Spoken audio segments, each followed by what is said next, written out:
नमस्कार छात्रों, मैं मंजुला जोगी, हिंदी शिक्षिका, शरण बसवेश्वर उच्च माध्यमिक पाठशाला चित्रहಳ್ಳಿ वड़नकेरे तालुका चित्रदुर्ग जिला।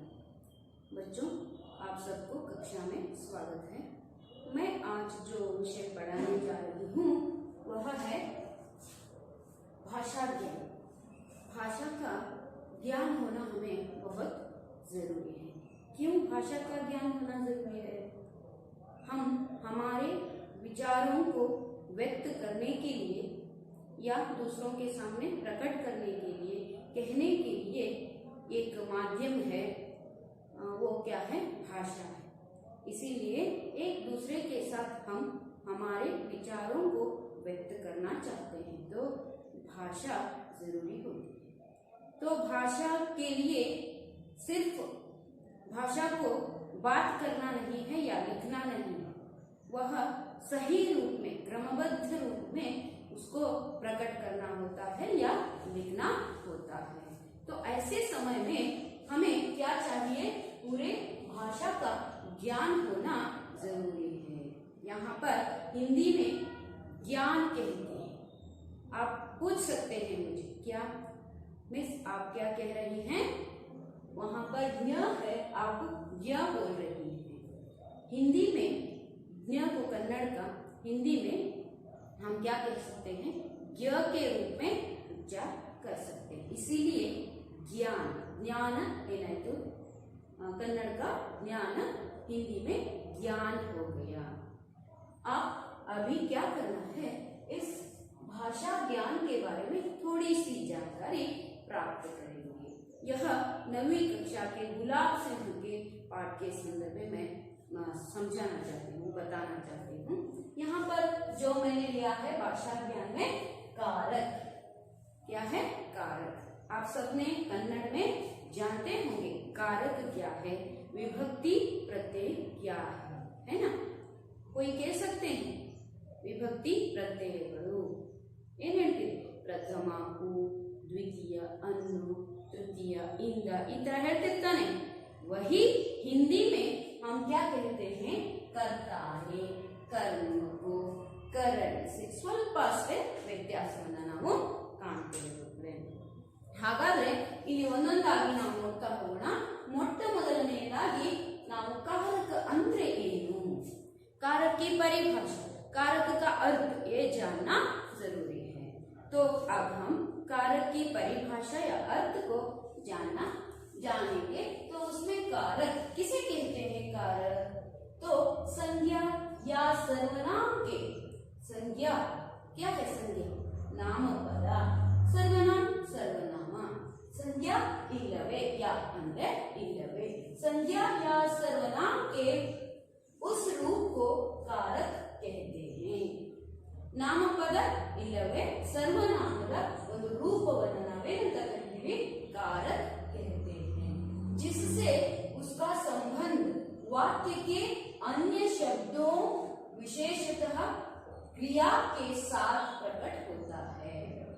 ಇದು ಯಾದರ ಜೊತೆಗೆ ಇದಾಗುತ್ತೆ? ಕಾರಕ ನಾವು ಬಳಕೆ ಮಾಡ್ತೀವಪ್ಪ, ಉಪಯೋಗ ಮಾಡ್ತೀವಿ, ಅದನ್ನ ಬಳಸ್ತೀವಿ ಅಂತ ಹೇಳಿದ್ರೆ जिससे उसका संबंध वाक्य के अन्य शब्द, ವಾಕ್ಯದಲ್ಲಿಯ ಸರ್ವನಾಮದ ವಾಕ್ಯದಲ್ಲಿಯ ಬೇರೆ ಬೇರೆ ಶಬ್ದಗಳನ್ನು ನಾವು ಬಳಸಬೇಕಾದ್ರೆ ಅದನ್ನ ವಿಶೇಷವಾಗಿಯೂ ಸಹ ಕ್ರಿಯೆಯ ಶಬ್ದಗಳು, ಕ್ರಿಯಾಪದ ಒಂದಲ್ಲಿ ಕೆಲಸ ನಡೆದಿರಬೇಕು, ಕಾರ್ಯ ನಡೆದಿರಬೇಕು, ಆ ಕ್ರಿಯಾಕ್ಕೆ ಸಾಥ್ ಆ ಶಬ್ದವನ್ನ ನಾವೇನ್ ಮಾಡ್ತೀವಿ? ಕ್ರಿಯೆಯ ಜೊತೆಗೆ ಪ್ರಕಟಗೊಳಿಸ್ತೀವಿ, ಸೇರಿಸಿ ನಾವು ಬಳಸ್ತೀವಿ ಯಾವುದನ್ನ? ಕಾರಕವನ್ನ। ಅದನ್ನ ನಾವು ಕಾರಕ ಅಂತ ಹೇಳ್ತೀವಿ। ವಾಕ್ಯದಲ್ಲಿ ಸರ್ವನಾಮ ಮತ್ತು ನಾಮಪದದ ಜೊತೆಗೆ ವಾಕ್ಯ ಪ್ರಾರಂಭವಾದಾಗ ಅದರಲ್ಲಿ ವಿಶೇಷವಾಗಿ ಈಗ ಒಂದು ನಾಮಪದದ ಶಬ್ದ ಇದೆ, ರಾಮ, ಭೀಮ, ಸವಿತಾ, ಯಾವುದೋ ಒಂದು ಹೆಸರಿದೆ, उसके साथ ಸರ್ವನಾಮ ಶಬ್ದ, ಅವನು, ಅವಳು, ಇವನು, ಇದು, ಅದು, ಅವರು, ಈ ತರ ನಾವು ಶಬ್ದವನ್ನು, ನಿಮ್ಗೆ ಗೊತ್ತಿದೆ ಸರ್ವನಾಮ ಅಂದ್ರೆ ಏನು ಅಂತ। ಈ ಶಬ್ದಗಳು ಆ ವಾಕ್ಯದಲ್ಲಿ ಕ್ರಿಯೆಯ ಜೊತೆಗೆ ಹೊಂದಾಣಿಕೆ ಮಾಡ್ಕೊಳ್ತೇವೆ। ಆ ಕ್ರಿಯೆಯ ಸಂದರ್ಭದಲ್ಲ ನಾವು ಒಂದು ಶಬ್ದವನ್ನ ಬಳಸ್ತೀವಿ, ಅದನ್ನೇ ಏನಂತ ಕರಿತೀವಿ? ಸಿಹಿ ಹಮ್ कारक कहते हैं। कारक विभक्ति चिन्हों से युक्त संज्ञा या सर्वनाम होते हैं. ಕಾರಕಗಳು ವಿಭಕ್ತಿ ಚಿಹ್ನೆಗಳಿಂದ ಸೇರಿರುವಂತಹ ನಾಮಪದ ಮತ್ತು ಸರ್ವನಾಮಗಳು ಆಗಿರ್ತವೆ. ಈಗ ಅರ್ಥ ಆಯ್ತು. ಈಗ ಇನ್ನೊಂದು ಸಾರಿ ಹೇಳ್ತೀನಿ ನೋಡಿ. संज्ञा या सर्वनाम के उस रूप को कारक कहते हैं. इष्टे संज्ञा या सर्वनाम के रूप को हम कारक कहते हैं. उस कारक को कब हम उपयोग करते हैं? वहां पर वाक्य में जोड़ते हैं. जो क्रिया के संदर्भ में हम उसके साथ ये नामपद शब्द के साथ क्रिया के साथ इसको हम जोड़ते हैं. क्रिया के साथ प्रकट होता है. क्रिया के साथ हम उसे देख सकते हैं वाक्य में. वास्तव में ನಾವು ವಾಸ್ತವಿಕವಾಗಿ ಹೇಗೆ ಹೇಳಬಹುದಪ್ಪ ಅಂತ ಹೇಳಿದ್ರೆ कारक में विभक्ति चिन्हों से कारकಗಳಲ್ಲಿ ವಿಭಕ್ತಿ ಚಿಹ್ನೆಗಳಿಂದ ಕೂಡಿರುವಂತಹ ಸರ್ವನಾಮ या ಸಂಜ್ಞಾ ಹೋತೆ हैं. ಸರ್ವನಾಮ ಮತ್ತು ನಾಮಪದಗಳು ಅದರಲ್ಲಿ ಇರ್ತವೆ ಅಂತ ನಾನು ನಿಮಗೆ ಈ कारक ಅಂದ್ರೆ ಏನು ಅನ್ನೋದನ್ನ ಹೇಳಿದೆ. यहाँ पर कुछ नहीं है. ये एक वाक्य है. उस वाक्य के साथ क्या होता है? एक क्रिया चलती रहती है, एक कार्य चलता रहता है. उसमें सर्वनाम शब्द भी होता होगा, नहीं तो संज्ञा शब्द भी होता होगा. वैसे समय में क्या होता है? उसके साथ क्रिया भी जुड़ी रहती है. ಅಂದ್ರೆ ಒಂದು ವಾಕ್ಯದಲ್ಲಿ ಈಗ ನಾನೇ ಅನ್ಕೊಳ್ಳಿ ಅಥವಾ ನೀವೇ ಅನ್ಕೊಳ್ಳಿ, ವೇ ಅವರು ಅಂತ ಅನ್ಕೊಳ್ಳಿ. ಅವರು ಕೆಲಸವನ್ನ ಮಾಡ್ತಿದ್ದಾರೆ. ಕೆಲಸ ಏನು? ಕೆಲಸ ನಡೀತಾ ಇದೆ. ಅವರು ಏನನ್ನ ಮಾಡ್ತಿದ್ದಾರೆ? ಕೆಲಸ ಮಾಡ್ತಿದ್ದಾರೆ. ಆ ಕೆಲಸ ಮಾಡುವ ಕ್ರಿಯೆಯ ಜೊತೆಗೆ ಒಂದು ಶಬ್ದ ಜೋಡಣೆಯಾಗುತ್ತೆ. ಅದನ್ನೇ ಈಗ ರಾಮ್ನೆ ಮಾರ. ಮಾರ ಅನ್ನೋದೇನು? ಹೊಡೆದ ಅಂತ ಅಥವಾ ಸಾಯಿಸ್ದ ಅಂತ ಇಲ್ಲಿ ನಾವು ತಗೋಬೇಕಂತ. ಹೌದಾ? ರಾಮ್ನೆ ರಾವಣಗೋ ಮಾರ ಅಂತ ಹೇಳಿ ನಾವು ಈ ವಾಕ್ಯವನ್ನ ಬಳಸಿದಾಗ ಅಲ್ಲಿ ರಾಮ ಅನ್ನೋದೇನು? ಸಂಜ್ಞಾಪದ ಅಂದ್ರೆ ನಾಮಪದ. ಆ ನಾಮಪದದ ಜೊತೆಗೆ ಮಾರ ಅನ್ನುವಂತಹ ಕ್ರಿಯೆ ಕೂಡ ಸೇರ್ಕೊಂಡಿದೆ. ಆದರೆ ಈ ಎರಡು ಶಬ್ದಗಳ ಮಧ್ಯದಲ್ಲಿ ರಾಮ್ನೇ ಅನ್ನೋ ಒಂದು ಶಬ್ದ ನಿಮ್ಮಲ್ಲಿ ಸೇರಿದ್ದು ಆ ನೇ ಅನ್ನೋ ಪದನೇ ನಾವಿಲ್ಲಿ ಕಾರಕವಾಗಿ ಬಳಸ್ಕೊಳ್ತೀವಿ. ಅರ್ಥ ಆಯ್ತಾ? ಹಾಗಾಗಿ ವಾಕ್ಯದಲ್ಲಿ ನಾಮಪದ ಅಥವಾ ಸರ್ವನಾಮದ ಜೊತೆಗೆ ವಿಶೇಷವಾಗಿ ಕ್ರಿಯೆಯ ಜೊತೆಗೆ ಹೊಂದಿಕೊಂಡು ವ್ಯಕ್ತವಾಗುವ ಅಥವಾ ಕಾಣಿಸಿಕೊಳ್ಳುವ ಶಬ್ದವನ್ನು ನಾವು ಕಾರಕಗಳು ಅಂತ ಕರಿತೀವಿ. ಈಗ अर्थ आ गया? ठीक है. हम दूसरा भाग देखेंगे. उसमें अभी हमें समझ में आया कारक क्या है. तो यहाँ पर मैंने ವಿಭಕ್ತಿಯ ಅಥವಾ ವಿಭಕ್ತಿ ಚಿಹ್ನೆಗಳು ಮತ್ತೆ ಕಾರಕಗಳನ್ನ ಬರೆದಿದೆ. उसमें क्या है? ವಿಭಕ್ತಿ ಚಿಹ್ನೆಗಳು ಯಾವ್ಯಾವುದು, ಕಾರಕ ಯಾವ್ಯಾವುದು ಅಂತ ಅದನ್ನ ಇಲ್ಲಿ ಬರೆದಿದ್ದೀನಿ. ನೀವು ಪ್ರಥಮ ಉ ಅಂದ್ರೆ ಕನ್ನಡದಲ್ಲಿ ಉ ಆದ್ರೆ ಅದು ಹಿಂದಿ में ನೇ होता है. ऐसे ही ದ್ವಿತೀಯ ಅನ್ನು ಅಂತ ಹೇಳಿದಾಗ ನಾವು ಇಲ್ಲಿ ಕೋ ಅಂತ ತಗೊಳ್ತೀವಿ. ಹೌದಾ? ಪ್ರಥಮ ಉ, ದ್ವಿತೀಯ ಅನ್ನು, ತೃತೀಯ ಇಲ್ಲ. ಈ ತರ ಇಂದ ಆದಾಗ ನಾವು ಸೇ ಅನ್ನೋದನ್ನ ತಗೊಳ್ತೀವಿ. ಅಷ್ಟೇ ವ್ಯತ್ಯಾಸ, ಬೇರೆ ಏನು ಇಲ್ಲ. ಶಬ್ದ ಇಲ್ಲಿ ಮಾತ್ರ ಅಕ್ಷರ ಮಾತ್ರ ಚೇಂಜ್ ಆಗುತ್ತೆ. ಕರ್ತಾನೆ, ಕರ್ತ ಅನ್ನೋದನ್ನ ನಾವು ಅಲ್ಲಿ ಪ್ರಥಮ ಅಂತ ತಗೊಳ್ತೀವಿ, ದ್ವಿತೀಯ ಅಂತ ತಗೊಳ್ತೀವಿ. ಇಲ್ಲಿ ಕರ್ತ, ಕರ್ಮ, ಕರಣ, ಸಂಪ್ರದಾನ, ಅಪಾದಾನ, ಸಂಬಂಧ, ಅಧಿಕರಣ, ಸಂಬೋಧನ ಈ ತರ ನಾವು ತಗೊಳ್ತೀವಿ. तो उसमें विभक्ति ಚಿಹ್ನೆಗಳು ಯಾವ್ಯಾವು ಅಂತ ನಾನು ಇಲ್ಲಿ ಬರೆದಿದ್ದೀನಿ. ಏನಿದೆ ವಿಭಕ್ತಿ ಚಿಹ್ನೆಗಳು? ने, दूसरा है को, तीसरा से, के साथ, के द्वारा. उसके बाद से ಅಂದ್ರೆ ಅದನ್ನ ಹೊರತುಪಡಿಸಿ, ಅದರಿಂದ ಬೇರ್ಪಡುವುದು. ಒಂದು ನಾಮಪದದ ಅಥವಾ ಸರ್ವನಾಮದ ಜೊತೆಗಿರುವ ಶಬ್ದದಿಂದ ಬೇರ್ಪಡೋದು, ಹೊರತುಪಡಿಸುವುದಕ್ಕೆ. ಇಲ್ಲೂ ಕೂಡ ಸೇ, ಇಲ್ಲಿ ಬಂದಿದೆ ಸೇ ಅಂತ, ಇಂದ ಅಂತ ತಗೊಂಡ್ರೆ ಇಲ್ಲಿ ಹೊರತುಪಡಿಸಿ ಎನ್ನುವ ಅರ್ಥದಲ್ಲಿ ತಗೊಳ್ತೀವಿ. उसके बाद का, के, की ಸಂಬಂಧದಲ್ಲಿ ಬರುತ್ತೆ. का, के, की. ಮೇ, ಪರ್ ಮತ್ತು ಹೇ, ಅರೆ ಸಂಬೋಧನದಲ್ಲಿ ಹೇ, ಓ, ಅಯ್ಯೋ ಅಂತ ಹೇಳಿ ನಾವು ಬಳಸ್ತೀವಲ್ವಾ? ಆಶ್ಚರ್ಯ ಸೂಚಕ ಚಿಹ್ನೆಯನ್ನ ಬಳಸಿ ನಾವೇನ್ ಹೇಳ್ತೀವಿ? ಅದನ್ನ ಸಂಬೋಧನ ಅಂತ ಕರೀತೀವಿ. यहाँ पर भी संबोधन कारक ಅಂತ ನಾವು ಬಳಸ್ತೀವಿ. हालांकि ने का प्रयोग होते हैं तो वो कौन सा कारक होता है हम देखते जाएंगे. ने क्या है? कर्ता कारक है. को कर्म कारक है. से के साथ, के द्वारा, से इंदा, ಕೆ ಸಾತ್ ಅಂದ್ರೆ ಜೊತೆಗೆ, ಕೆ ದ್ವಾರ ಅಂದ್ರೆ ಅವರ ಜೊತೆಗೆ, ಅವರಿಂದ ಅಂತಾನೆ ನಾವು ಇಲ್ಲಿ ಬಳಸಬೇಕು. ಅದನ್ನ ಕರಣಕಾರಕ ಹೈ. तो को के लिए ಅವನಿಗಾಗಿ, ಅವನಿಗೋಸ್ಕರ ಅಂತ ನಾವು ಬಳಸ್ತೀವಿ ಇಲ್ಲಿ. ಅದು संप्रदान कारक में आ जाता है. उसके साथ का के की संबंध, संबंध कारक है. ಈಗ ಅವನ, ಅವಳ ಅಂತ ಆ ಒಂದು ಸರ್ವನಾಮದ ಜೊತೆಗೆ ಮತ್ತು ನಾಮಪದದ ಜೊತೆಗೆ ಈ ಒಂದು ಪ್ರತ್ಯಯವನ್ನ ಸೇರಿಸಿ ಹೇಳಿದಾಗ ಅದು ಸಂಬಂಧಕಾರಕವಾಗುತ್ತೆ. ಮೇ ಪರ್ ಅನ್ನೋದು, ಮೇ ಅಂದ್ರೆ ಅಲ್ಲಿ, ಪರ್ ಅಂದ್ರೆ ಮೇಲೆ, ಈ ತರಹ ಅಧಿಕರಣ ಕಾರಕದಲ್ಲಿ ಬರುತ್ತೆ. उसके साथ हे अरे संबोधन कारक, हे राम, ಹೌದು ತಾನೆ, ಆ ತರ ಬಳಸ್ತೀವಿ. ಅರೆ ये क्या कर रहे हो ಅಂದ್ರೆ ಆಶ್ಚರ್ಯ ಕೂಡ ವ್ಯಕ್ತವಾಗುತ್ತೆ. ಆಮೇಲೆ ನಾವು ಕೂಗಿ ಸಂಬೋಧಿಸಿ ಅವರನ್ನ ಕರೀತೀವಿ, ಅದನ್ನ ನಾವೇನಂತೀವಿ, ಹೇ ಅರೆ. वो क्या है, संबोधन कारक है. ये कारक है, ये विभक्ति चिन्ह है. समझ में आया? ने कर्ता कारक, को कर्म कारक, से के साथ के द्वारा कर्ण कारक, को के लिए संप्रदान कारक, से अलग होना, उसका अर्थ, से का अर्थ होता है ಇಲ್ಲಿ ಹೊರತುಪಡಿಸಿ, ಅಪಾದಾನ कारक, का के की संबंध कारक, में पर अधिकरण कारक, हे अरे संबोधन कारक. ನೀವು ಈ ಕಡೆ ಉಲ್ಟಾ ಸೀದಾ ಈ ತರನು ಕೂಡ ಹೇಳ್ಬೋದು.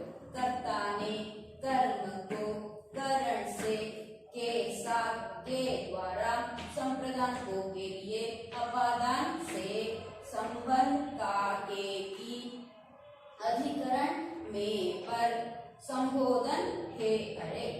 ಈ ರೀತಿಯಾಗೂ ನೀವು ಹೇಳ್ಬೋದು, ಈ ರೀತಿಯಾಗೂ ಕೂಡ ಹೇಳ್ಬೋದು, ಬಳಸಬಹುದು. ನಿಮಗೆ ಸರಳವಾಗುವ ವಿಧಾನ ಅಂದ್ರೆ ಕರ್ತಾನೆ, ಕರ್ಮಕ್ಕೂ, ಕರಣ ಸೆ, ಕೆ ಸಾತ್, ಆಮೇಲೆ ಸಂಪ್ರದಾನ,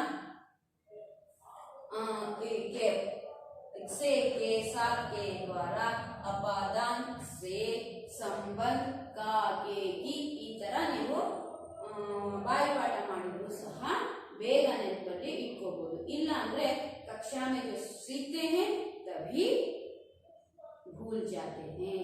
सीखते हैं, याद रखते हैं, लेकिन कक्षा के बाहर जाने के बाद उसे भूलते हैं. इसीलिए सरल माध्यम क्या है याद रखने के लिए, कर्ता ने कर्म को करण से, के साथ के द्वारा, संप्रदान को के लिए, अपादान, इतना ನೀವು ನೆನಪಿಟ್ಕೊಂಡ್ರೆ सरलವಾಗಿ वाक्य लिखते समय आप आराम से इन विभक्ति चिन्हों के साथ कारक का उपयोग करके वाक्य हिंदी में बना सकते हैं. तो यहाँ देखिए बच्चों, मैं समझती हूँ ನಿಮಗೆ ಕಾರಕಗಳು ಯಾವುವು, ವಿಭಕ್ತಿ ಚಿಹ್ನೆಗಳು, ಅದಕ್ಕೆ ಏನೇನು ಬರುತ್ತೆ ಅಂತ ಅರ್ಥ ಆಯ್ತು ಅಂತ ಅನ್ಕೊಳ್ತೀನಿ. ऐसे ही ಇಲ್ಲಿ ಯಾವ್ಯಾವ ಶಬ್ದದ ಜೊತೆಗೆ ಸೇರಿದಾಗ, मैंने कहा था कारक किसे कहते हैं, संज्ञा या सर्वनाम के क्रिया के साथ कारक जुड़ जाते हैं ಅಂತ ಹೇಳಿ, ಸೇರ್ಕೊಳ್ಳುತ್ತೆ ಅಂತ. ಹಾಗಾದ್ರೆ ಇಲ್ಲಿ ನಾವು ಪ್ರತ್ಯೇಕವಾಗಿ ನೋಡ್ತಾ ಹೋಗೋಣ. अलग अलग यानी संज्ञा के साथ किस प्रकार जोड़ते हैं, सर्वनाम के साथ किस प्रकार जोड़ते हैं, उसे देखते जाएंगे. तो यहाँ पर एक शब्द है, ये कौन सा शब्द, संज्ञा शब्द है ना. इस संज्ञा शब्द के साथ क्या होता है, विभक्ति प्रत्यय, विप्र मैंने लिखा है, आपको क्या करना होगा, विभक्ति प्रत्यय पूर्ण रूप से आपके नोटबुक में लिखना होगा. तो विभक्ति प्रत्यय, उसके साथ कारक शब्द, यहाँ पर कौन सा कारक शब्द उसमें जोड़ते हैं, किस कारक के साथ विभक्ति चिन्ह को जोड़ते हैं. ये क्या है, विभक्ति चिन्ह है, ये यानी विभक्ति प्रत्यय है. और ये कौन से कारक में आता है हम देखते जाएंगे. मैंने कहा है ने कहाँ आता है, देखिए इधर कर्ता कारक, तो हमें लगता है ये कारक शब्द कौन सा है, गुलाब सिंह ने, हम लेते हैं तो ये कर्ता कारक है, आराम से कह सकते हैं. इसीलिए मैंने कहा है इधर क्या करना है, आप लोग इसको कंठ यानी कंठ पाठ करना है. आप याद रखते हैं तो इन शब्दों को देखते ही आपको मालूम हो जाएगा यह कर्ता कारक है, यह कर्म है, यह करण है, ये संप्रदान है, ये अपादान है, ये संबंध है, ये अधिकरण है, ये संबोधन है. ऐसा कह सकते हैं, देखते ही आपको मालूम हो जाएगा, क्योंकि आप कंठपाठ ये होते हैं। तो बच्चों देखते जाएंगे संज्ञा शब्द के साथ कारक रूप किस प्रकार जोड़ा जाता है। तो उसमें गुलाब सिंह, यहाँ पर गुलाब सिंह क्या है, ನಾಮಪದ ಹೌದು ತಾನೆ। ಇಟ್ಟಂತಹ ಹೆಸರುಗಳಿಗೆ ನಾವೇನಂತೀವಿ, किसी वस्तु व्यक्ति के नाम को या स्थल को हम क्या कहते हैं, संज्ञा कहते हैं। तो ये कौन सा शब्द है, संज्ञा। ಗುಲಾಬ್ ಸಿಂಹ ಅನ್ನೋದು ಒಂದು ಹೆಸರು ಹೌದು ತಾನೆ। ಹಾಗಾದ್ರೆ ಈ ಗುಲಾಬ್ ಸಿಂಗ್ ಅದರ ಜೊತೆಗೆ ಯಾವ ವಿಭಕ್ತಿ ಪ್ರತ್ಯಯ ಸೇರ್ಕೊಂಡಿದೆ, ಮೊದಲಿನ ಕರ್ತ ಅದರಲ್ಲಿ ನೇ ಇದೆ, ने को हम जोड़ते हैं तो विभक्ति चिन्ह ने को जोड़ते हैं तो गुलाब सिंह प्लस ने गुलाब सिंहने आयतु ताने। गुलाब सिंहनु ने का अर्थ होता है ऊ, ಇಲ್ಲಿ ಪ್ರಥಮ ವಿಭಕ್ತಿ ಕನ್ನಡದಲ್ಲಿ ನಾವು ಹೇಳಬೇಕಾದ್ರೆ ಪ್ರಥಮ ವಿಭಕ್ತಿ ऊ ಅಂತ ಹೇಳ್ತೀವಲ್ಲ, उसे हम हिंदी में ने कहते हैं। तो गुलाब सिंह के साथ ने जोड़ने के बाद कारक कैसे होता है, गुलाब सिंह ने कर्ता कारक आगते। उसके जैसे ही मैंने यहाँ पर गुलाब सिंह गुलाब सिंह गुलाब सिंह लिखने के बजाय मैंने ऐसा मार्क दे दिया है। आप लोग इधर क्या करना है, नीचे गुलाब सिंह गुलाब सिंह गुलाब सिंह ऐसे लिखते जाना है। मैं इसे फिर कहती हूँ, देखो बताती हूँ। गुलाब सिंह को जोड़ने से यहाँ पर है, देखो को दूसरा है यानी कर्म कारक है, को क्या कहते हैं, कर्म कारक कहते हैं। तो गुलाब सिंह ने जोड़ने से गुलाब सिंह ने हुआ है, वह कर्ता कारक है। तो गुलाब सिंह के साथ को जोड़ने से क्या हो जाता है, गुलाब सिंह को हो जाता है, वह कौन सा कारक है, कर्म कारक है। उसके साथ गुलाब सिंह के साथ मैं विभक्ति चिन्ह या विभक्ति प्रत्यय कौन सा जोड़ती हूँ, से के द्वारा जोड़ देती हूँ। से के द्वारा गुलाब सिंहनिंದ ಗುಲಾಬ್ ಸಿಂಹನಿಂದನೇ ಆಗುತ್ತೆ, ಇದು ಕೂಡ के द्वारा ಅವನಿಂದ। ಹಾಗಾಗಿ ನಾವೇನ್ ಮಾಡಬಹುದು, यहाँ पर गुलाब सिंह से गुलाब सिंह के द्वारा ಇದು ಕೂಡ ವಾಕ್ಯ ಬರುತ್ತೆ। ನಾನು ಇಲ್ಲಿ ಒಂದೇ ವಾಕ್ಯವನ್ನ ತೋರಿಸಿದ್ದೀನಿ।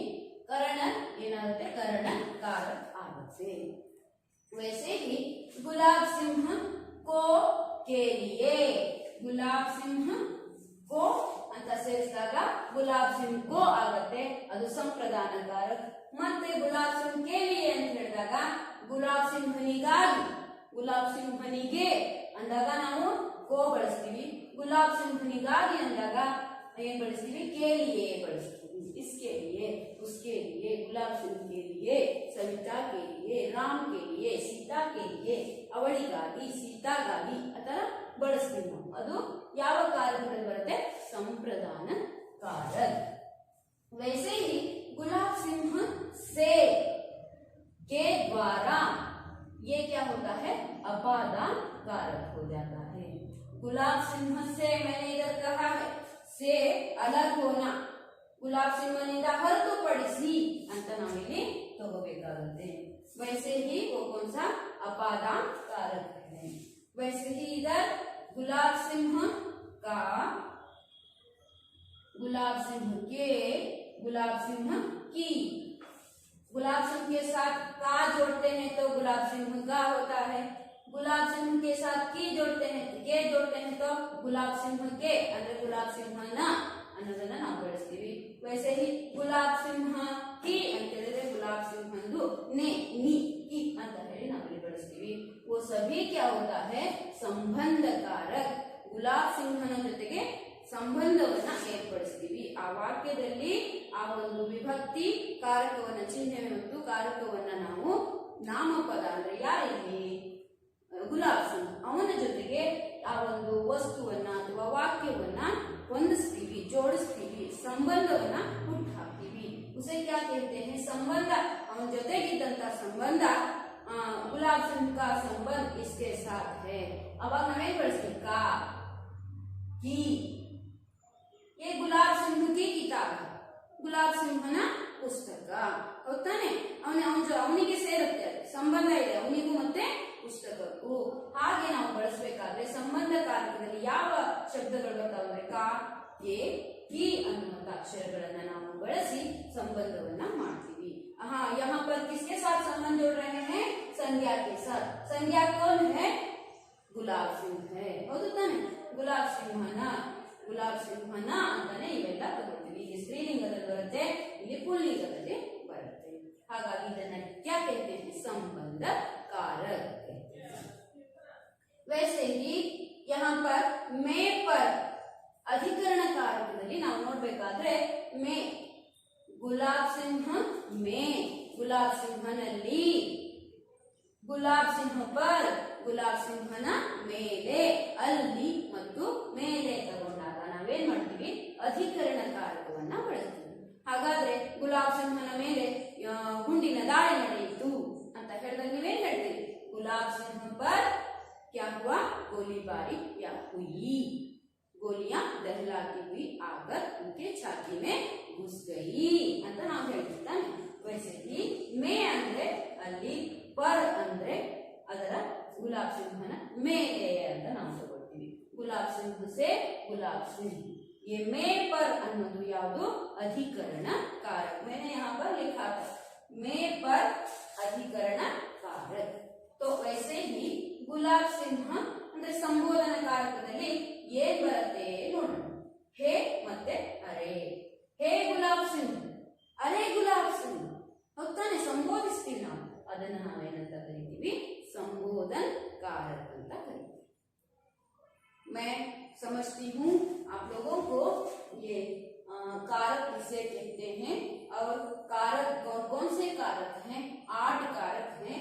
8 कारक के साथ कौन से विभक्ति चिन्ह जोड़ सकते हैं? यहाँ पर लिखा है आपके किताब में भी, आप ठीक से देख सकते हैं. इधर ठीक से नहीं दिखा तो क्या है? 8 कारक हैं. 8 कारक के साथ विभक्ति चिन्ह ने, को, से, के, साथ, के, द्वारा, को के लिए, से, का के, की, में, पर, के, अरे. ये सारे विभक्ति चिन्ह कारक के साथ जोड़ने के बाद कौन कौन से कारक में ये चिन्ह आ जाते हैं आप जान चुके हैं. वैसे ही संज्ञा के साथ किस प्रकार हम इसे उपयोग कर सकते हैं, जोड़कर लिख सकते हैं. हमने देखा ने जोड़ने से कौन से कारक में आता है, को जोड़ने से कौन से कारक में आता है, में पर जोड़ने से कौन से कारक में आता है. वैसे ही हे अरे जोड़ने से कौन से कारक में आ जाता है. आपको समझ में आया है, मैं समझती हूँ. वैसे ही अभी संज्ञा का हो गया ಅಂದ್ರೆ ನಾಮಪದದ್ದು ನಮ್ದಾಯ್ತು. ನಾಮಪದವನ್ನ ಬಳಸಿಬಿಟ್ಟು ಕಾರಕ ಚಿಹ್ನೆಗಳನ್ನ, ವಿಭಕ್ತಿ ಚಿಹ್ನೆಗಳನ್ನ ಬಳಸಿ ಯಾವ ಕಾರಕದಲ್ಲಿ ಇರಬಹುದು ಅಂತ ನಮ್ಗೆ ಗೊತ್ತಾಯ್ತು. मैंने कहा था कारक ಅಂದ್ರೆ ಸರ್ವನಾಮ ಮತ್ತು ನಾಮಪದ ಎರಡು ಶಬ್ದಗಳ ಜೊತೆಗೆ ಕ್ರಿಯೆ ನಡಿಬೇಕಾದ್ರೆ ಅಂತ ಹೇಳಿದೀನಿ. मैंने सिर्फ यहाँ पर संज्ञा के बारे में बताया. अब देखेंगे सर्वनाम के बाद इसमें. तो यहाँ पर क्या है? सर्वनाम शब्द का कारक रूप. ಸರ್ವನಾಮ ಶಬ್ದದ ಜೊತೆಗೆ ನಾವು ಕಾರಕವನ್ನ ಬಳಸಿದಾಗ ಸಿಂಪಲ್, ಅದು ಏನು ಕಷ್ಟ ಇಲ್ಲ. ನಾವಿಲ್ಲಿ ಒಂದು ಹೆಸರನ್ನ ಜೋಡಿಸಿದೀವಿ. एक नाम यानी नामपद को जोड़ा है वाक्य के साथ. अब इधर क्या है? सर्वनाम शब्द को जोड़ा है. ನಾವೇನ್ ಮಾಡಿದೀವಿ? ಇಲ್ಲಿ ನಾಮಪದ ಆಯ್ತು, ಈಗ ಸರ್ವನಾಮ ಆಯ್ತು. ಹಾಗಾದ್ರೆ ನೋಡ್ತಾ ಬರೋಣ ಮಕ್ಕಳೇ. ಶಬ್ದ, ವಿಭಕ್ತಿ, ಪ್ರತ್ಯಯ, कारक, ಶಬ್ದ कारक का नाम ಅಂದ್ರೆ ನೀವು ಇಲ್ಲಿ ನೋಡ್ಬೇಕಾಗಿರೋದು ಏನಪ್ಪಾ ಅಂತ ಹೇಳಿದ್ರೆ ಈ ತರ ಜೋಡಿಸಿದೀವಿ. ಏನ್ ಜೋಡಿಸಿದೀವಿ? ಒಂದು ಶಬ್ದ, ಅದರ ಜೊತೆಗೆ ಪ್ಲಸ್ ವಿಭಕ್ತಿ ಪ್ರತ್ಯಯ ಅಂದ್ರೆ ವಿಭಕ್ತಿ ಚಿಹ್ನೆ, ಮತ್ತೆ ಯಾವ ಕಾರಕ, ಕಾರಕದಲ್ಲಿ ಯಾವ ಶಬ್ದ ನಾವು ಅದನ್ನು ಬಳಸಿದೀವಿ, ಪ್ಲಸ್ ಕಾರಕ ನಾಮ್ ಯಾವ ಕಾರಕ ಅಂತ ನಾನು ಬಳಸಿದ್ದೀನಿ. ಹಾಗಾದ್ರೆ ನಾವು ನೋಡ್ತಾ ಹೋಗೋಣ. ನಿಮಗೆ ಅಲ್ಲಿ ಸರಿಯಾಗಿ ಕಾಣಿಸ್ತಾ ಇರ್ಬೋದು. टेक्स्ट बुक ಅಲ್ಲಿ ನೀವು ನೋಡ್ಕೊಳ್ಳಿ. ನಾನು ಹೇಳುವಾಗ ಈ ಕಡೆ ಗಮನ ಇಡಿ. उसके बाद जाकर पुस्तक में आप खोलकर ठीक से देख लीजिए, तब आपको मालूम हो जाएगा, समझ में आ जाएगा. तो हम प्लस ने ಅನ್ನೋದು ವಿಭಕ್ತಿ ಪ್ರತ್ಯಯ. ಶಬ್ದ ಯಾವುದು? हम. ಇಲ್ಲಿ ಏನು ಬಳಸಿದ್ವಿ? ಗುಲಾಬ್ ಸಿಂಹ ಬಳಸಿದ್ವಿ. ಗುಲಾಬ್ ಸಿಂಹ ಅನ್ನೋದೇನು? ನಾಮಪದ. ಹಾಗಾದ್ರೆ ಇಲ್ಲಿ हम ಅನ್ನೋದೇನು? ಸರ್ವನಾಮ. ಹಾಗಾದ್ರೆ ನಿಮಗೆ ಗೊತ್ತಾಯ್ತು, ಸರ್ವನಾಮ ಮತ್ತು ನಾಮಪದದ ಜೊತೆಗೆ ಕ್ರಿಯೆ ನಡೆಯುವ ಸಂದರ್ಭದಲ್ಲಿ ನಾವು ಈ ವಿಭಕ್ತಿ ಚಿಹ್ನೆಯನ್ನು ಜೋಡಿಸಿ ಕಾರಕವನ್ನ ಗುರುತು ಮಾಡ್ತೀವಿ ಅಲ್ವಾ. ಹಾಗಾಗಿ ಇಲ್ಲಿ ನಾನು ಗುಲಾಬ್ ಸಿಂಹ ಅಥವಾ ಸೀತಾ ರಾಮ ಯಾವುದೋ ಬರೆಯೋದ್ರ ಬದಲು ನಾವು, ನೀವು, ಅವರು, ಇವರು ಬರೆದಿದ್ದೀನಿ. ಅದೇ ಸರ್ವನಾಮದ ಜೊತೆಗೆ ಹೇಗೆ ಜೋಡಿಸುವುದು ಅಂತ. ಹಾಗಾದ್ರೆ ನೋಡ್ತಾ ಹೋಗೋಣ. ಶಬ್ದ ಇಲ್ಲಿ ಸರ್ವನಾಮ ಶಬ್ದ ಯಾವ್ದಪ್ಪ ಅಂತ ಹೇಳಿದ್ರೆ ಹಮ್ ಅಂದ್ರೆ ಏನು? ನಾವು. ಇದು ನಿಮಗೆ ಗೊತ್ತಿರಬೇಕು. ಕನ್ನಡದಲ್ಲಿ ಹಮ್ ಅಂದ್ರೆ ಏನು? ಕನ್ನಡದಲ್ಲಿ ಈಗ ನಾವು ಹಿಂದಿಯಲ್ಲಿ ಹಮ್ ಅಂದ್ರೆ ನಾವು. ಇಲ್ಲೂ ಕೂಡ ಹಮ್ ತಗೊಂಡಿದ್ದೀನಿ, ಇಲ್ಲೂ ಕೂಡ ಹಮ್ ತಗೊಂಡಿದ್ದೀನಿ, ಇಲ್ಲೂ ಹಮ್ ತಗೊಂಡಿದ್ದೀನಿ. ಬರೀ ಹಮ್ ಅನ್ನೋ ಶಬ್ದದ ಜೊತೆಗೆ ಮಾತ್ರ ಜೋಡಿಸಿದ್ದೀನಿ. ನೀವು ಬೇರೆ ಬೇರೆ ನಾವು, ನೀವು ಎಲ್ಲ ಬಳಸ್ಕೊಂಡ್ರು ಕೂಡ ಇವನ್ನ ಬಳಸ್ಬೋದು. ಇಲ್ಲಿ ಕೇವಲ ಗುಲಾಬ್ ಸಿಂಹ ಹೆಂಗ್ ತಗೊಂಡಿದ್ದೀನೋ ಹಾಗೇನೆ ಇಲ್ಲಿ ನಾನು ಸರ್ವನಾಮ ಶಬ್ದ ನಾವು ಅನ್ನೋದನ್ನ ಅಷ್ಟೇ ತಗೊಂಡಿದ್ದೀನಿ. ನೀವು, ಅವರು, ಅವನು, ಅದು, ಇದು ಇದೆಲ್ಲ ನೀವು ಬಳಸಿ ಇದೇ ಪ್ರತ್ಯಯಗಳನ್ನ, ಕಾರಕ ಶಬ್ದಗಳನ್ನ ಬಳಸಿ ಯಾವ ಕಾರಕ ಅಂತ ಹೇಳಿ ನೀವು ಗುರುತು ಮಾಡಬಹುದು. ಕೇವಲ ನಾನು ಒಂದು ಮಾತ್ರ ಜೋಡಿಸಿದ್ರೆ ಹೇಗಾಗುತ್ತೆ ಅಂತ ಉದಾಹರಣೆಗೆ ತೋರಿಸಿದೀನಿ ಅಷ್ಟೇ. ಹಾಗಾದ್ರೆ ಮತ್ತೆ ಮಿಸ್ ನೀವು ಇದರಲ್ಲಿ इसमें सिर्फ ये हम शब्द एक ही आता है क्या सर्वनाम में? ऐसा नहीं पूछ सकते. सर्वनाम के अन्य अनेक शब्द भी इसमें मिलने के बाद वाक्य पूरा हो सकता है. वैसे ही सिर्फ गुलाब सिंह ही नहीं आता, रामा सीता जो भी नाम या स्थल वह भी यहाँ पर आ सकता है. या वस्तु, ವಸ್ತು, ವ್ಯಕ್ತಿ, ಸ್ಥಾನ ಯಾವ್ದಾದ್ರೂ ಬಂದ್ರೂ ಕೂಡ ಇಲ್ಲಿ ನಾವು ಇದನ್ನ ಜೋಡಿಸಿದಾಗ ಯಾವ ಕಾರಕದಲ್ಲಿ ಬರುತ್ತೆ ಅಂತ ಗೊತ್ತಾಗುತ್ತೆ. ಮೈ ಸಿರ್ಫ್ ಏಕ್ ಶಬ್ದ ಲಿಯಾ, ನಾನು ಕೇವಲ ಒಂದು ಶಬ್ದವನ್ನ ಬಳಸಿ ಇವಿಷ್ಟನ್ನು ಒಂದೇ ಶಬ್ದದಲ್ಲಿ ಬಳಸಿದ್ರೆ ಯಾವ್ಯಾವ ಕಾರಕದಲ್ಲಿ ಕೂರುತ್ತೆ ಅಂತ ತೋರಿಸಿದ್ವಿ. ಅರ್ಥ ಆಯ್ತು? वैसे ही इधर देखते जाएंगे. हमको लिया है मैंने, हम का अर्थ होता है ನಾವು, ನಾವು ಪ್ಲಸ್ ನೆ. हमने ಅಂದ್ರೆ ಅದು ಕೂಡ ನಾವು, ಹೂ ಅನ್ನೋದೇ ಅಲ್ಲಿ ಸೇರ್ಕೊಳ್ಳುತ್ತೆ. हमने ಅಂದ್ರೆ ಯಾವ ಕಾರಕನೇ ಬಂದಾಗ ಕರ್ತಾ ಕಾರಕ. वैसे ही हम प्लस से, ಇಲ್ಲಿ ನಾವು ಪ್ಲಸ್ ಸೆ ನಮ್ಮಿಂದ, ಹಂಸೆ ನಮ್ಮಿಂದ, हमारे द्वारा ಅದು ಕೂಡ ನಮ್ಮಿಂದ ಈ ಕೆಲಸ ಆಯ್ತು. ये काम कैसे हुआ? हमारे द्वारा ही हुआ. ನಮ್ಮಿಂದನೇ, ನಮ್ಮ ಕಡೆಯಿಂದಾನೇ. हमारे द्वारा ಅಂದ್ರೆ ನಮ್ಮ ಕಡೆಯಿಂದ, ಹಂಸೆ ಅಂದ್ರೆ ನಮ್ಮಿಂದ. वैसे ही वह क्या कारक है? करण कारक है. तो हमको, हम ನಾವಿನ ಜೊತೆಗೆ ಕೋ ಸೇರಿಸಿದಾಗ ಏನಾಗುತ್ತೆ ಅಂತ ನೋಡ್ತಾ ಹೋಗೋಣ. ಹೌದಾ? ಇಲ್ಲಿ ಹಮ್ ಕೆ ಸಾಥ್ ನಾವು ಅನ್ನೋ ಶಬ್ದದ ಜೊತೆಗೆ ಸೆ ಇಂದ ಸೇರಿಸಿದಾಗ ನಮ್, ನಾವು ಪ್ಲಸ್ ಇಂದ ನಮ್ಮಿಂದ ಆಗಿತ್ತು. ವೈಸೆ ಹಿ ಹಮ್ ಪ್ಲಸ್ ಕೋ ಅಂತ ಸೇರಿದಾಗ ಏನಾಗುತ್ತೆ? ಹಮ್ಕೋ ನಮಗೆ, ಗೆ ಅನ್ನೋದು ಸೇರುತ್ತೆ. ಹಮಾರೆ ಲಿಯೆ ನಮಗಾಗಿ, ನಾವು ಪ್ಲಸ್ ಆಗೆ ಅಂತ ಸೇರಿಸಿದಾಗ ನಮಗಾಗಿ ಅಂತ ಸೇರುತ್ತೆ. ಅದು ಯಾವುದು? ಸಂಪ್ರದಾನ ಕಾರಕ. ಹಮಾರೆ ಲಿಯೆ हमको ಅಂತ ತಗೊಳ್ಳಿ. हमसे, हमारे लिए, हमारे द्वारा ಈ ತರ ಬರುತ್ತೆ. वैसे ही हम प्लस से, से ಅಂದ್ರೆ ಇಲ್ಲಿ ಹೊರತುಪಡಿಸಿ, हम प्लस से हमसे ನಮ್ಮಿಂದ, ಇದು ಕೂಡ ಅಪಾದಾನ ಕಾರಕ ಬರುತ್ತೆ. ನಮ್ಮಿಂದ ಈ ಕೆಲಸ ಆಗಿಲ್ಲ ಅನ್ನೋ ಸಂದರ್ಭದಲ್ಲಿ ನಾವೇನ್ ಮಾಡ್ತೀವಿ? ಈ हमसे से ಅನ್ನೋದನ್ನ ಸೇರಿಸಿಕೊಂಡು ಅಪಾದಾನ ಕಾರಕದಲ್ಲಿ ಇಡ್ತೀವಿ. वैसे ही हम प्लस का के की, ಹಮ್ ಜೊತೆಗೆ, ನಾವು ಜೊತೆಗೆ ಕಾ ಸೇರಿದಾಗ, ಕೆ ಸೇರಿದಾಗ, ಕಿ ಸೇರಿದಾಗ, ಹಾಗಾದ್ರೆ ಹಮ್ಕ ಸೇರಿದಾಗ ಹಮಾರ ಆಗುತ್ತಂತೆ, ಹಮ್ಕೆ ಸೇರಿದಾಗ ಹಮಾರೇ ಆಗುತ್ತಂತೆ. ಹಾಗೇನೆ ಕಿ ಸೇರಿಸಿದಾಗ, ಹಮ್ಕೆ ಸಾಥ್ ಕಿ ಸೇರಿಸಿದಾಗ ಹಮಾರಿ ಅಂತ ಆಗುತ್ತಂತೆ. ನಾವು, ನಮ್ಮದು, ನಮ್ಮ ಅನ್ನೋ ಶಬ್ದ ನಾವಿಲ್ಲಿ ಬಳಸಿರೋದು ಸಂಬಂಧ ಅನ್ನೋ ಜೊತೆ ಸಂಬಂಧ ಇದೆ ಆ ವಸ್ತುವಿಗೆ. ಹಾಗಾಗಿ ಸೇ, ಕಾ, ಕೆ, ಕಿ ಸೇರಿದಾಗ ಹಮ್ ಜೊತೆಗೆ ಹಮಾರ, ಹಮಾರೆ, ಹಮಾರಿ ಆಗುತ್ತೆ. ಅದು ಸಂಬಂಧ ಕಾರಕ.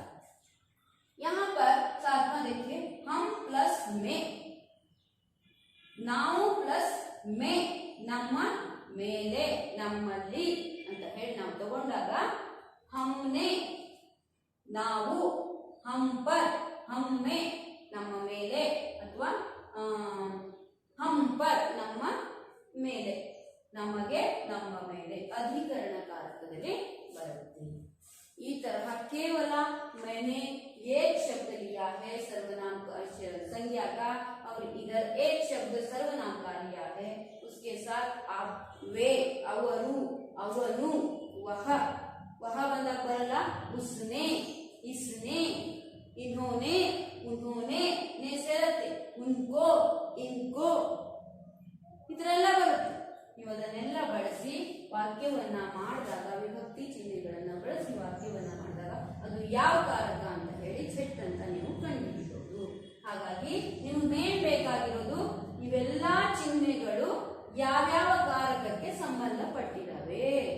ಹಾಗಾದ್ರೆ ನೇ ಅನ್ನೋದು ಕರ್ತಾಕಾರಕ, ಕೋ ಅನ್ನೋದು ಕರ್ಮಕಾರಕ, ಸೆ ಕೆ ದ್ವಾರ ಅನ್ನೋದು ಕರಣಕಾರಕ, ಕಾ ಕೆ ಲಿಯೆ ಅನ್ನೋದು ಸಂಪ್ರದಾನ ಕಾರಕ, ಸೆ ಕೆ ದ್ವಾರ ಅನ್ನೋದು ಅಪಾದಾನ ಕಾರಕ, ಹಾಗೇನೆ ಕಾ ಕೆ ಕಿ ಅನ್ನೋದು ಸಂಬಂಧ ಕಾರಕ, ಮೇ ಪರ್ ಅನ್ನೋದು ಅಧಿಕರಣ ಕಾರಕ, ಹೇ ಅರೆ ಅನ್ನೋದು ಹೇ ಗುಲಾಬ್ ಹಿಸ್ಸಿ ಅನ್ನೋದು ಸಂಬಂಧ ಕಾರಕದಲ್ಲಿ ಬರುತ್ತೆ. ಈ ಕಾರಕಗಳು ಮತ್ತೆ ಈ ವಿಭಕ್ತಿ ಚಿಹ್ನೆಗಳನ್ನ ನೀವು ಬಾಯಿಪಾಠ ಮಾಡಿದ್ದೆ ಆದ್ರೆ ಪೆಟ್ಟು ಹೊಡೆದ್ರೆ ನಿಮಗೆ ಕಾರಕ ಯಾವುದು ಅನ್ನೋದು ಗೊತ್ತಾಗುತ್ತೆ. ವಾಕ್ಯದಲ್ಲಿ ವಾಕ್ಯ ಸರಳವಾಗಿ ಕ್ರಿಯೆಯ ಜೊತೆಗೆ ಸರ್ವನಾಮ ಶಬ್ದದ ಜೊತೆಗೆ ಸಂಖ್ಯಾ ಶಬ್ದದ ಜೊತೆಗೆ ಬಳಸಿ ನೀವು ವಾಕ್ಯವನ್ನ ಮಾಡಬಹುದು ಅಂತ ನಾನು ಅನ್ಕೊಳ್ತೀನಿ. वैसे ही यहाँ पर कुछ ಖಾಲಿ ಜಗಹ ಭರಿಯೇ ಅಂತ ಕೊಟ್ಟಿದ್ದಾರೆ. ಶಬ್ದ ನಿಮಗೆ ಅಭ್ಯಾಸ ಕಾರ್ಯದಲ್ಲಿ ಕೊಟ್ಟಿದ್ದಾರೆ ಈ ಭಾಷಾ ज्ञानಕ್ಕೆ संबंधಪಟ್ಟಂತೆ. तो उसमें हम उदाहरण के लिए मैंने इधर एक लिखा है. क्या है? बहन प्लस ने, सहोदरी प्लस यू, सहोदरिय ಅಥವಾ ಸಹೋದರಿಯು, बहन ने ಸಹೋದರಿಯು. ಅದ್ಯಾವ ಕಾರಕಕ್ಕೆ ಬರುತ್ತೆ? ನೇ ಅನ್ನೋದು ನಿಮಗೆ ಗೊತ್ತಿದೆ. ನೇ ಅನ್ನೋದು ಕರ್ತಾಕಾರಕ ಅಂತ ಅದರ ಮುಂದೆ ನೀವು ಬರೀಬೇಕು. ಇನ್ನೊಂದು ನಾನು ಕೇಳ್ತೀನಿ ಪ್ರಶ್ನೆ, उसे आप कैसे उत्तर देंगे देखिए. हम प्लस डैश हमारे लिए, ಇಲ್ಲೇನಿದೆ ಕೆ ಲಿಯೇ ಅಂತ ತಗೊಂಡಾಗ ನಾವು ಹಮಾರೆ ಲಿಯೇ ಅನ್ನೋದನ್ನ ಬಳಸಬೇಕು. ಲಿಯೇ ಅಂತ ಬಂದ್ರೆ ಯಾವ ಕಾರಕ ಅಂತ ನೀವು ನೋಡಿ ಬರಿಬೇಕಾಗುತ್ತೆ. ಅದು ಸಂಪ್ರದಾನ ಕಾರಕ. ಹಾಗಾಗಿ ನೀವು ಕೆ ಲಿಯೇ ಅಂತ ಬಂದಾಗ ನೀವು ಸಂಪ್ರದಾನ ಕಾರಕ ಅಂತ ಅದರ ಮುಂದೆ ಬರೀತಾ ಹೋಗಬೇಕು. वैसे ही